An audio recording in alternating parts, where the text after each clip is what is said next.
Hey everybody, it's Jason Blaha here, and it is time for part 2 of the Monday Q&A, so let's get it done. First question, opinions on water intake. I get asked this all the time, I really do, and I very rarely answer this question, and it's because water intake has been vastly overhyped in the fitness world. Now, if you're dehydrated, you're not getting enough water, yes, your performance is going to suffer. Your metabolic rate could actually change by 3 or 4% just by being slightly dehydrated, so fat loss is going to be harder. It's not a good thing, but most people who train are always drinking water. It's not something that they're going to be at risk for unless they're doing tons and tons of cardio where they're sweating out, in which case electrolytes are just as important as water at that point, so you need to be drinking some sort of electrolyte replacement drink if you're doing long bouts of conditioning work and sweating tons of sweat out.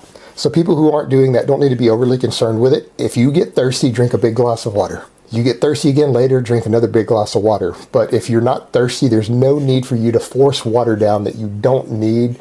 You probably are just drinking excessive water for no purpose. It's not going to help you in any way. Just drink to thirst. So every time you get thirsty, drink a glass of water.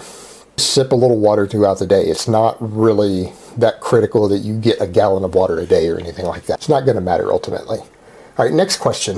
D3 dosage, and does capsules contain gelatin? This is a tough one to answer because there's a lot of debates right now as to how much D3 you need, and it really varies a lot based upon how much sunlight you get, how much pigmentation you have in your skin. But we do know a sizable portion of the population is deficient in D3, particularly groups like African Americans living in the US, particularly in the northern states. Anyone with darker skin living in darker countries is always going to be at risk of that. And even lighter skinned people like me living in dark countries like the UK, we are at risk of that in the wintertime. But not everybody is necessarily deficient. Now, I would say for most people, a baseline of around 1,000 units a day is probably all you're ever going to need. Some of us take more than that, but it's only because it's cost efficient. I pay the same price for 5,000 UI capsules that I pay for 1,000 UI capsules. So I just take it like 3 times a week or every other day because I know that it's more than I actually need. And it's just throwing away money if I take that pill every day. But by getting the 5,000 ones and taking them 3 times a week, it's actually cheaper than me buying 1,000 and taking it every day. So it's just economic. Now, the safe dose is known to be up to 10,000 UIs a day. As far as we know, it doesn't mean it's toxic beyond that, but that's just what the FDA has put as a safe dose. But that's excessive. There's no biological need for any of us to take 5,000 or 10,000 a day. There's just no need. So just because it's safe doesn't mean we aren't just throwing away money with extra vitamins that we don't actually need in our body. It's just silly.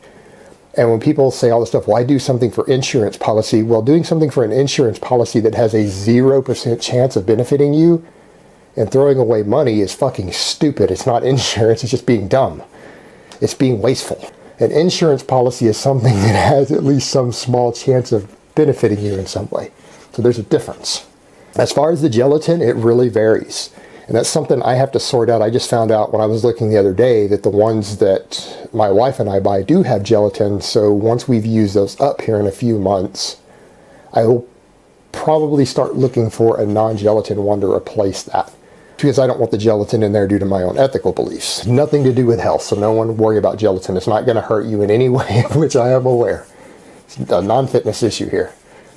But yeah, some of them have gelatin, some don't. You have to shop around and figure out what has ingredients in there that you don't want in your body for whatever reason. All right, last question. Best way to deload on your 5x5 and why? Cutting version with 50% less weights? Quick reminder, I didn't put any deloads in the program because the way I have the program written with the weight resets, about 2/3 of people will be able to run the program for up to 6 months to a year without taking any deloads. About 1/3 of people are not going to recover enough and they're going to have to do deloads because they're going to overreach at some point. And that's for people who start stalling a lot on the program excessively. No matter what they do, they start hitting stalls, they start seeing signs of overreaching, they're going to need a deload. I'm going to give you my general rules for deload rather than specific for the program. What I tell most people on a deload, cut your volume in half and cut your weights in half. So if you're normally squatting 200 kilos for 3 sets of 3, cut it to 1 to 2 sets of 3. You could even go 1 to 2 sets of 5. Drop it down to 100 kilos. In fact, a lot of times I'll deload and use slightly higher reps. I'll cut my weight 50%, but I'll up the reps just a little bit sometimes. But general rule, cut volume by about 50%. So cut your sets in half, cut your weight in half about 50%, and you can skip a lot of your accessory work. You don't necessarily need to do all your curls and tricep pushdowns and everything on your deload week, because you're not really stimulating much growth anyways, and you're getting enough stimulation through your basic presses or chin-ups or whatever you do to still hit those smaller muscles enough to keep them stimulated through your deload week. So you don't need to worry about that to a large extent. So cut everything in half. Volume and weight, cut them in half. All right, guys, that's really all I have to say on that today. I hope it's been informative, and I will talk to you next time.